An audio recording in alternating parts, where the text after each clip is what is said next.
ఓవైపు గోదావరి, మరోవైపు మానేరు, ఇంకోవైపు వాగులు. ఇవన్నీ ఇంతకాలం కరీంనగర్ జిల్లాలోని ఇసుక వ్యాపారులకు కాసులు కురిపించే ఖజానాలుగా మారాయి. ఇసుక రీచుల్లో ఇటీవల ఆకస్మిక తనిఖీలు చేసిన మంత్రి కేటీఆర్ అధికారులకు స్పష్టమైన ఆదేశాలు ఇవ్వడంతో అక్రమ ఇసుక డంపులపై దాడులు చేస్తున్నారు అధికారులు. ఇవి కరీంనగర్లో అక్రమార్కులు పోగు చేసిన ఇసుక డంపులు.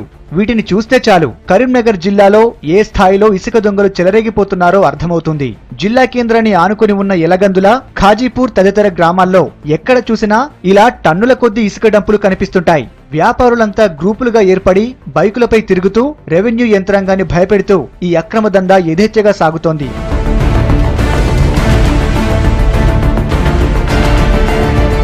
వానలు పడుతుండటంతో ఇసుక తీసుకెళ్లడం కష్టమని భావించిన అక్రమార్కులు ముందు చూపుతో ట్రాక్టర్లు, లారీలతో సేకరించి ఇలా స్టోర్ చేసుకున్నారు. వీటి విలువ కోట్లలో ఉంటుందని అంచనా. మైనింగ్ శాఖ అక్రమాలపై సర్కార్ సీరియస్ గా కాన్సంట్రేట్ చేయడంతో వ్యాపారుల ఆగడాలకు చెక్ పెడుతున్నారు అధికారులు. రెవెన్యూ, మైనింగ్, పోలీసులు కలిసి దాడులు చేస్తున్నారు. ఇసుక డంపులను స్వాధీనం చేసుకుని Telangana state mineral development corporation తో అమ్మకాలు చేస్తున్నారు. దీంతో సర్కారు ఖజానాకు ఆదాయం పెరిగింది.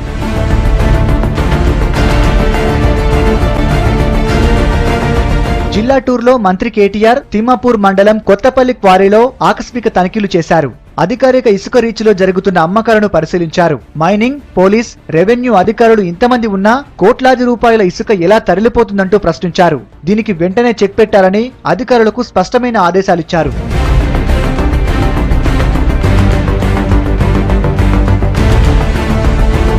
మంత్రి ఆదేశాలతో కీలక శాఖల అధికారులు కొరడా జులిపిస్తున్నారు. అక్రమ ఇసుక నిల్వలపై దాడులు చేస్తున్నారు. 4-5 రోజులుగా ఎక్కడ పడితే అక్కడ సోదాలు నిర్వహిస్తున్నారు. పోలీసులు కూడా అధికారులకు అండగా డంపుల దగ్గర సెక్యూరిటీ కల్పిస్తున్నారు. ఉన్నటువంటి రైతులు వాళ్ళ పొలాల్లో పక్కనే ఉన్నటువంటి వాగులో ఉన్నటువంటి ఇసుకను తీసుకొచ్చి పొలాల్లో పోసుకోవడము, ఎప్పుడైనా లారీ వచ్చినప్పుడు దొంగతనంగా ఆ స్టాక్ యార్డ్కి వచ్చిన లారీకే వీళ్ళు వేరే రకంగా అమ్ముకోవడం అనేటువంటి ఒక యాక్టివిటీ జరుగుతూ ఉంది. దీన్ని దృష్టిలో పెట్టుకొని గత కొద్ది కాలంగా వీటిని అన్నిటినీ మేము సీజ్ చేయడం జరిగింది. లిఫ్ట్ చేసేటువంటి కార్యక్రమాన్ని చేపట్టాము. ఇది టీఎస్ఎండిసి ఆధ్వర్యంలో లిఫ్టింగ్ జరుగుతూ ఉంది. వారి అఫీషియల్ స్టాక్ యార్డ్లు ఎట్లయితే వే బిల్ ఇస్తారో అదే వే బిల్లు లారీలకు ఇచ్చి ఇక్కడ ఉన్నటువంటి ఇసుకను లిఫ్ట్ చేయడం జరుగుతుంది. ప్రతిసారి లిఫ్ట్ చేస్తున్నట్టయితే రైతులు కూడా ఎవరు కూడా పోసుకోరు. ఈ యాక్టివిటీ క్లోజ్ అయ్యే అవకాశం ఉంటుంది.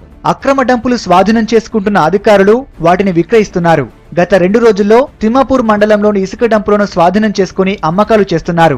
ఇప్పటి వరకు డంపుల నుంచి 7,453 క్యూబిక్ మీటర్లను అమ్మడంతో టీఎస్ఎండిసికి 45 లక్షల ఆదాయం వచ్చింది.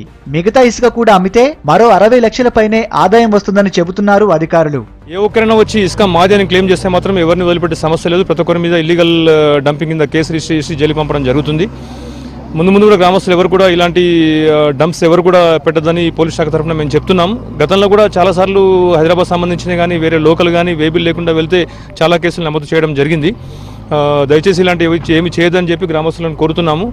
ముందు ఇవంతా ఈ కంప్లీట్ అయ్యే వరకు కూడా పోలీస్ బందోబస్తు పర్యవేక్షణలో ఉండి ఈ లిఫ్టింగ్ అంతా ఎవరికి కూడా తహసీల్దార్ గారికి మరియు టీఎస్ఎండిసి అధికారులందరికీ మేము కోఆపరేషన్ తప్పకుండా చేస్తాం. అక్రమ డంపులపై ఇక రోజు దాడులు చేస్తామంటున్నారు అధికారులు. సర్కార్కు ఆదాయానికి ఆదాయం తీసుకురావడమే కాకుండా ఇసుక దొంగలకు పూర్తిగా చెక్ పెడతామని చెబుతున్నారు.